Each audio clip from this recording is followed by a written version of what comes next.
Hey, it's Steve here, and I just want to ask you a question. Do you feel like a leader in your team? Do you feel like you have a presence, an authority? Do you feel like you are sort of bringing the team with you to wherever it is that you're trying to get to? Um, the reason I'm asking that is because the role of Scrum Master absolutely categorically is and primarily is leader. It's the number one trait for a scrum master. It is the the one critical skill, soft skill that um, that a scrum master needs to have, and it's not taught. It's not you don't get trained as a leader as a scrum master. You get trained in agile. You get trained how to run ceremonies. Excuse me. But in terms of being able to drive the team and really help the team to become a high performing team, leadership is absolutely the number one skill that you need to have. And if you don't feel like a leader, then that's absolutely fine because it's something that will grow and evolve over time. And with my help, that's why I'm here, is really to help you build the confidence and the capability to become a really effective and empowering leader so that you are able to motivate your team, so that you're able to support and serve your team, so that you're able to provide the guidance and coaching that the team require in order to become a high performing entity. Primarily, that's the objective. That should be the objective for any Scrum Master. And my role, what I'm trying to do here, is really to empower you, to help you to become a really strong and empowering leader of your team and ultimately the organization.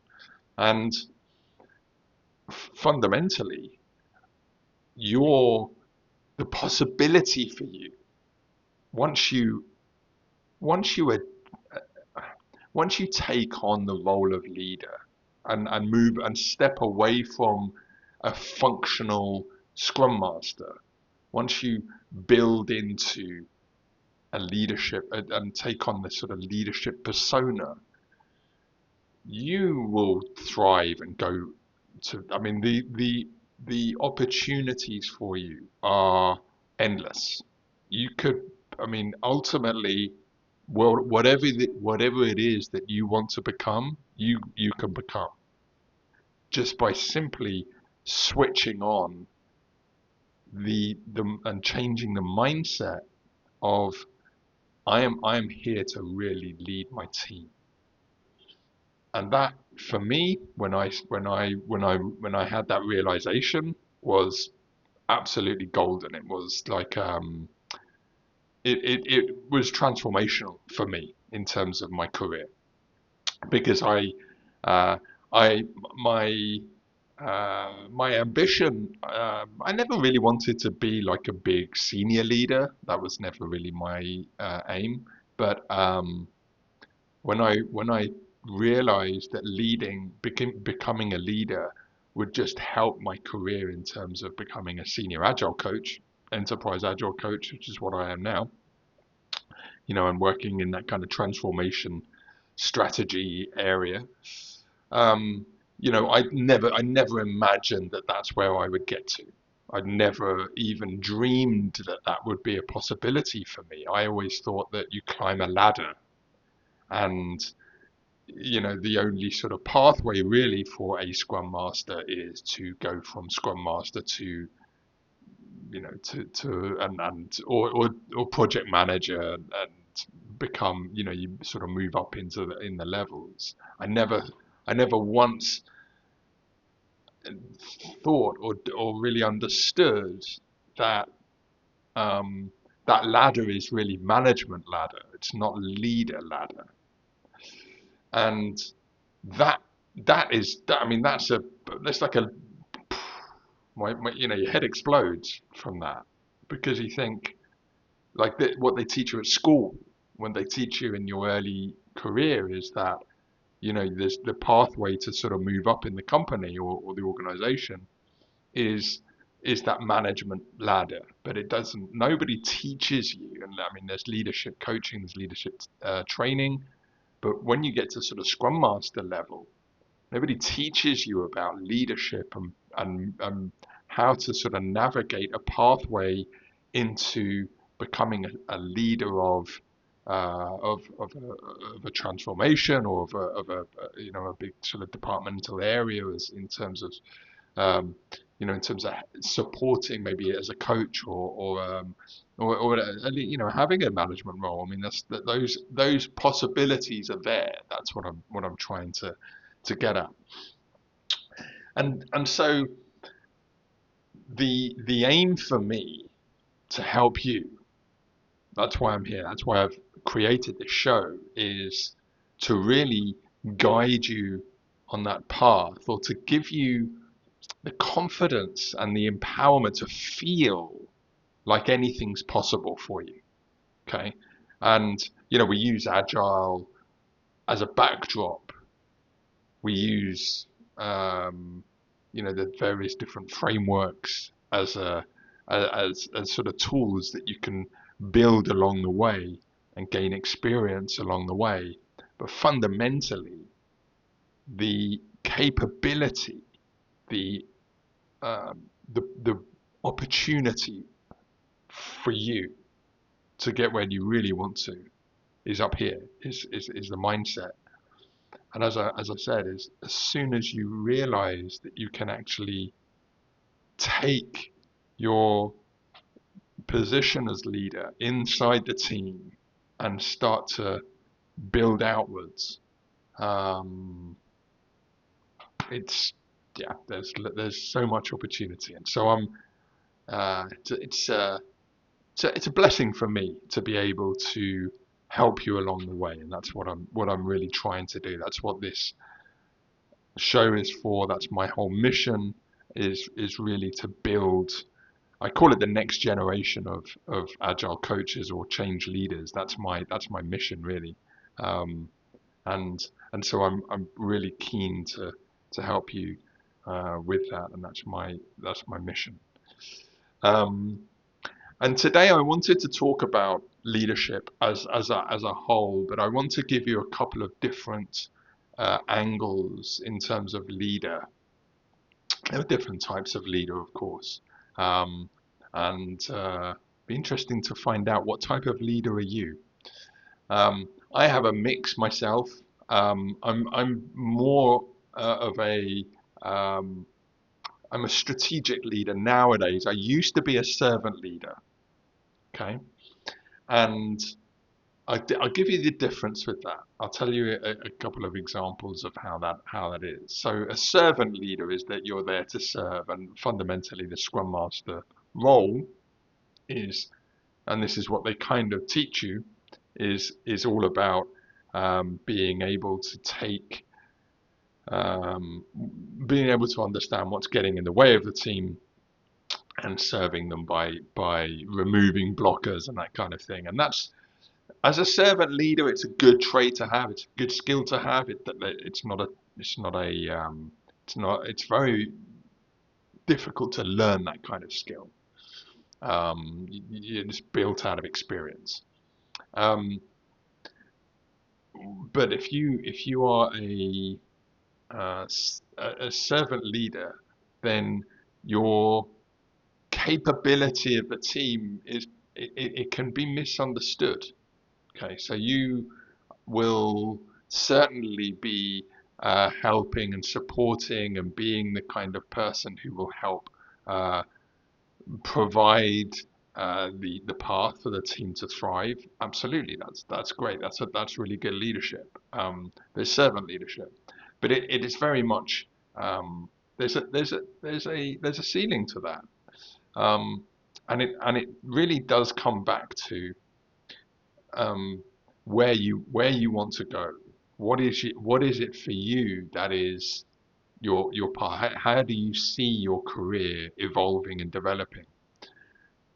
Because as a servant leader, um, it can come across very much like a passive role, like you're there to serve, but you're not really in a more of a proactive state.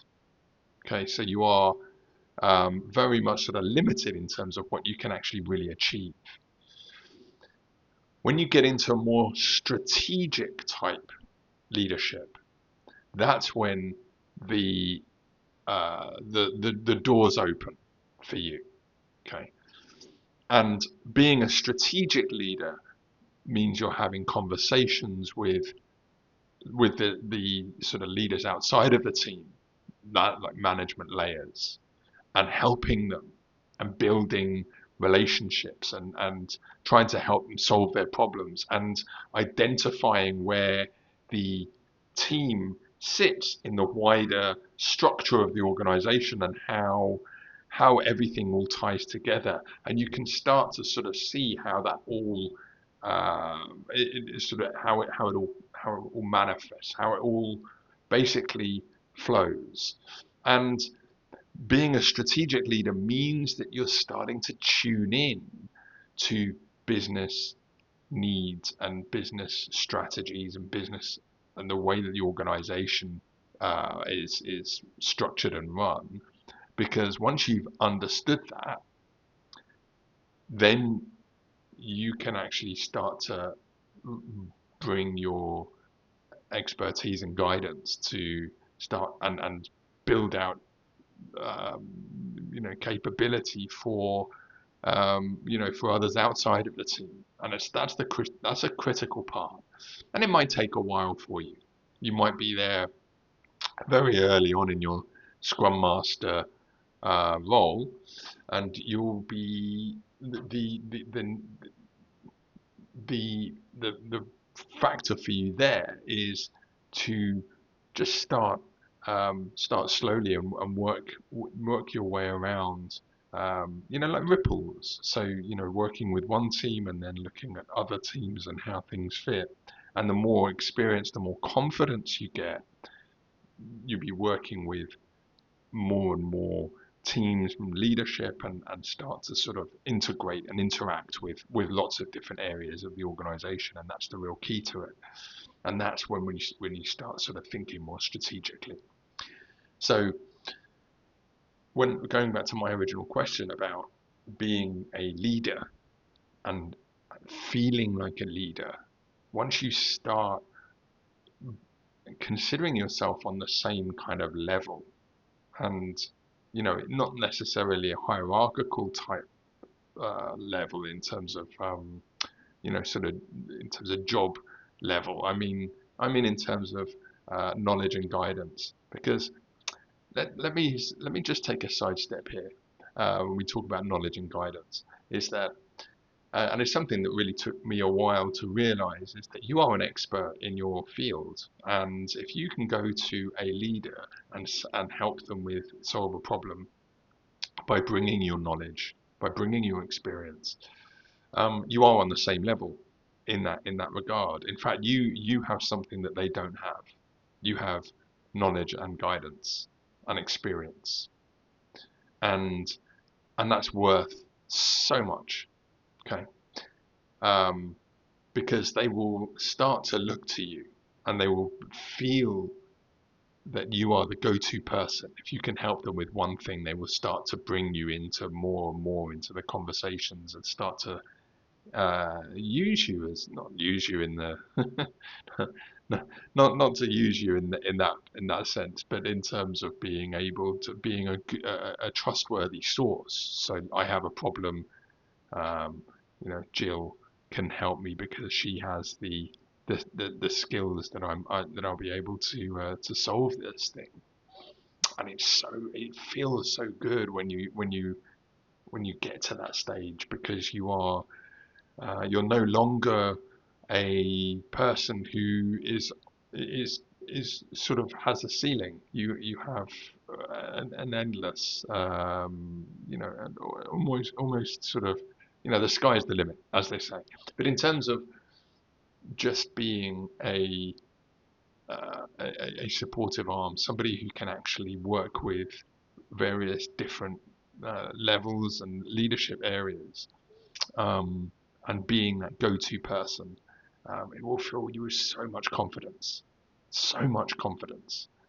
and you will start to feel 10 foot tall, and you'll start to really build into the role that you will start to outgrow the team. That is essentially what will happen. It happened to me when I was at a very small, I would say not very small, but a fairly small software organization. And I was a Scrum Master for 4 years there. And I'd outgrown the company, because I had so much more to offer, and then my next roles with global organizations, government departments, because my experience that I cut my teeth, I learned so much. I'm so grateful for that company, because they gave me the platform that I needed to step into more of an expert type role, a senior leader type role, coaching. Um, Without them, I would never have been here. So, fully, eternally grateful. But I outgrew them. I got into a position where I had so much more to offer, and that they didn't have a position, a place that I could fit into. So I had to move to a place where I could bring my knowledge and my expertise at a more grander, more strategic scale, in terms of helping leaders and senior leaders, and multiple teams and structures, organizational or departmental, value stream type structures. So that is possible for you. You have absolute capability to do that. Um, there is no barrier to that, and only in yourself. So if you really absolutely want to get to that sort of place where you are at a strategic leader type level, if you are at a senior director type level, absolutely it's possible. There's nothing stopping you other than yourself. You can find different pathways to get there, and then stick with it, go with it, build, consume as much knowledge and guidance as you can, and the possibilities are there. Um, but these are soft skills to build. This is not something that just you can switch on, and suddenly you can build them. So um, it does take a little bit of warming into, right? And so I'll just give you a sort of a few things that you can start to think about. And the first of all, I would look at things like how you're communicating, how you're working with the team. Start off with the team, and just adjust the way that you're communicating with them to start with, and start to ask open-ended questions.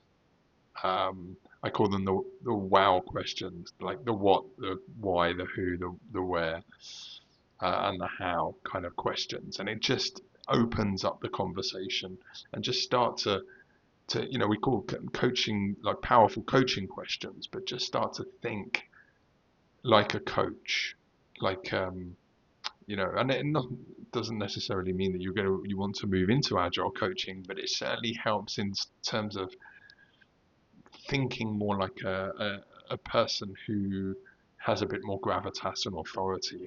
If you ask powerful questions of people, then they respect you more. It's a psychological fact.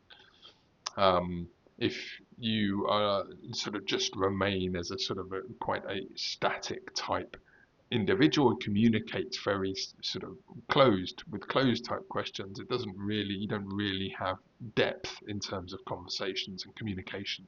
So try to build out things like powerful questions, like can, can I just can I just understand what you actually mean by what you're saying, or you know, can I just sort of check? I just want to sort of play back to you what you're telling me, or as I'm hearing it. And it just, first of all, it shows that you're listening, and have a depth of listening. But you're also just clarifying with them. And people just build respect by having somebody provide that interaction with them. They respect them more, and it actually gives you a lot more authority in the conversation. Um, the next one is the power of silence, and the power of silence is absolutely, it has so much gravitas, because if you were in a conversation and you just took a few pauses, like pausing to think, pausing in between sentences, people start to lean in, and they give you a little bit more time, and will listen to what you have to say. If you're trying to dominate the conversation or trying to fill the gaps, doesn't it loses that strength. But just taking a breath, just pausing for thoughts, can be super powerful in the way that you communicate, and people then start to think, you know, Dan, kind of the way that he communicates is really special. People really value the ability to listen, and to take a pause is a really good way of listening and thinking about how you're going to respond. I can't remember who it was. There was a famous author, I think, said about listening is that we listen as humans. We listen to respond. We don't listen to think, right? We listen to be able to get our point across. Okay, so when you're in a conversation and somebody tries to interrupt, and then they're unable to fill that gap of interrupting, and so they're holding on. I've got to get my point across, and the other person continues to talk, and then the person who's waiting waits for a gap to then jump in. That period of conversation, they haven't listened to any of it, because all they're thinking about is how to get into the gap.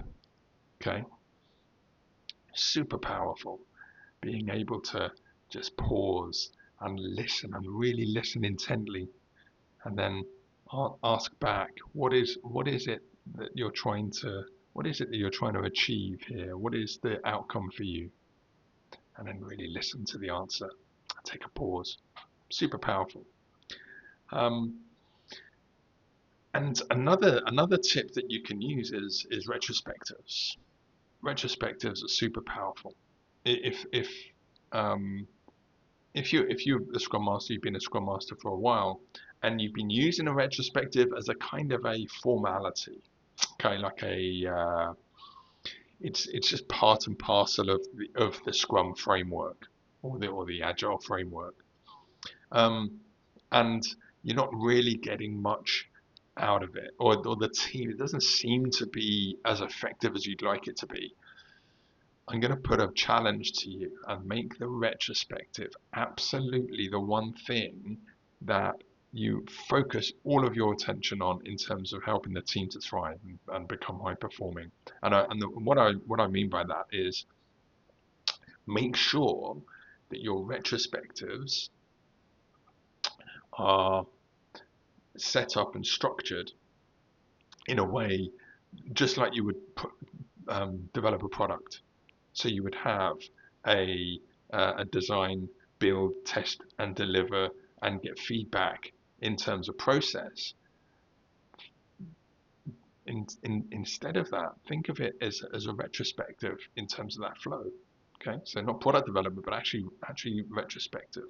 So you come up with ideas. Okay, so improvement ideas. Then you take those ideas and you put them into your sprint. Okay, and they go through the same process as your normal typical user stories. You go through that process. Then at the end of the sprint, you ask for feedback. So we say, look, these are the improvements we made. Let's say, for example, it was a process that you wanted to improve. You wanted to change and adapt. Having that, going through the process, taking it into sprint, and then asking for feedback, or maybe bringing in some measures. This is what it was like before, and this is what is actually improved now. Get some feedback and make sure that there's an accountability there. Bring it into the demo, showcase what's going on. So you've got a real process there. It makes the retrospective super powerful, super powerful. So, and it can be, one thing that actually the team then really start to see the value in. And once you are there building out the retrospective in terms of making it like a real structured approach, not just in terms of, like having an Easter egg special or I don't know, Diwali retrospective, like a theme of the week kind of retro. Those things are absolutely like they're just gimmicks.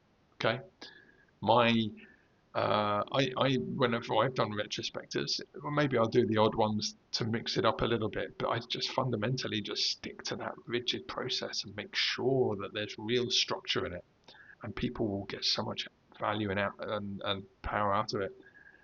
Once you start doing that, then you will start to get seen because the team will start to be improving, and leaders and senior leaders will start to see this machine, this operation actually becoming optimized, and they'll look to see who's leading that team, and it's you, right?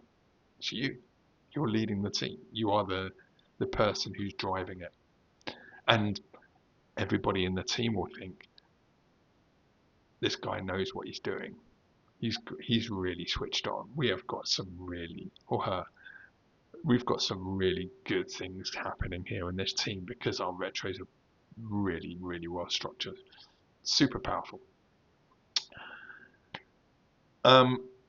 Patterns as well. So another thing that you can look at is surfacing patterns, meaning that you are holding a mirror to things that are going on, and this is stepping into the role of coach for sure.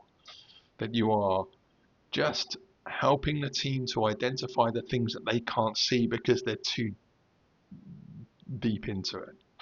So, very much coach-like behavior, but really hold up a mirror and show them what behaviors you're seeing. Be transparent, be observant, reflect on your observations, and then feed back to the team. So you're not just going through the motions of being a Scrum Master, a standalone Scrum Master.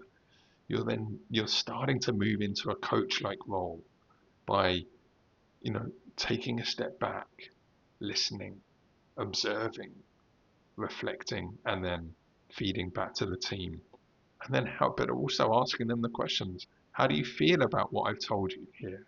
What sort of things, what jumps out for you from my feedback?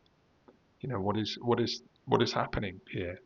What do you see? What's your perspective? Asking those kind of questions, again, really powerful. And then, yeah, lastly, absolutely, is building relationships with the team, with stakeholders, working with, making connections. You may or may not have seen some other videos of me. I've mentioned this quite a few times.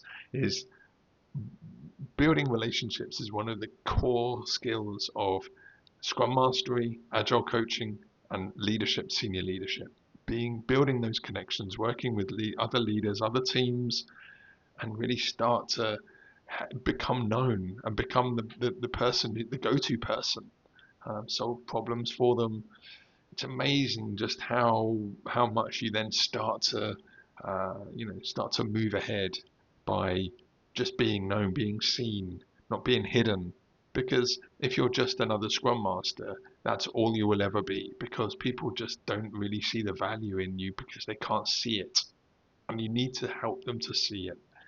And going back to my mission about building great Scrum Masters, Agile coaches, the next generation, it's all about standards, high standards. And that's really the key to making sure that you are really um, building those connections and you know getting into a bit more of a strategic mindset.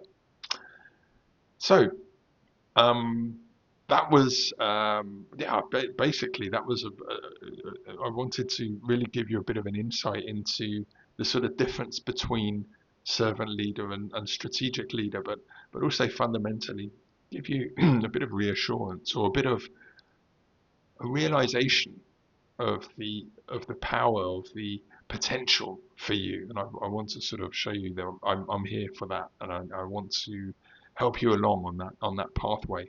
Um, so we went a lot deeper today. This is something I'm doing a lot more of a more of a weekly basis. So daily you'll get like little bite-sized things, but on a weekly basis, I want to make it a lot deeper. We'll go into more with the soft skills of the role and the potential and a bit more coach-like. So hopefully you feel like a little bit more like there is more to be gained for you, right? More opportunity there. Um, so I'm going to offer you a challenge, and one of them is about your retrospective. So that's definitely something for you to think about, because if you're in a team right now, you can get started next week, right? Focus on the retro. And the other one is, experiment, try something out, try something new. Maybe go and speak with one of your leaders. Maybe find one of your more friendly leaders that you can actually go and interact with, and see if you can sort of build up a relationship with them, maybe help them with a big challenge that they've got right now, and then just start from there. um, get into a workshop. I love getting into a workshop environment, one to one. Get a whiteboard, and we've got half an hour, and really just try and facilitate the thinking. And it's amazing how you can really help somebody just by literally helping them to sort of just bring out what's in their head, and just tease them with questions, right? Just tease them with questions. How is that working? What's the impact of there? Let's go deeper. What's the root cause of that kind of thing? Draw it all on the wall as long as it's a whiteboard. Draw it on the wall, and just help them to sort of come to the resolution or the solution. And if they sort of think, no, no, but we're not going to be able to fix that because this. So, well, okay, well, what do we need to do? How do we fix that? And really just try and prod and be a bit more coach-like. So that's one other challenge for you. And then thirdly is to go and join my 5-day challenge. If this is been really helpful for you, I'm bringing everyone together for 5 days. It's an hour every day. We start at 5 o'clock GMT, and we go for 5 days, and it's all about building a high performing team. And that's your number one objective as a Scrum Master, is to build a high performing team. And in that 5 days, you'll learn not just the structure and the framework for doing that, but also the real soft skills involved, which will elevate you as a leader into the stratosphere. So we go much deeper than what we've done today, and you'll get lots of tricks and tips and guidance and coaching all the way through the week. And by the end of the week, you'll have everything that you need to really help your team to thrive, and then build that stature for yourself, that for you to really move into a bit more of a leadership and a senior leadership role and more of a agile coach type role. And fundamentally, you start to be seen and start to be respected and be the go-to person. And that's the sort of things that you'll learn is how to do all of that. So come and sign up to the challenge. The links are in the show notes. Um, Also, if you would like to figure out, if you want to sort of see just how much impact or how little impact you're currently having with your teams, with the organization, then take the 5 minute scorecard. Very quick. You answer a load of questions, and then at the end of it, you get a custom report that shows you exactly where you might be um, where you might be going wrong. It also gives you a some guidance on how to grow, how to build authority, how to influence, and how to have real impact with your teams, with your leaders, and such. So take the scorecard. Only takes a few minutes. So there's a few things for you to do, and I hope you've enjoyed it. If you have, do subscribe. More of these to come, and I'll see you on the next show. Bye bye. Take care.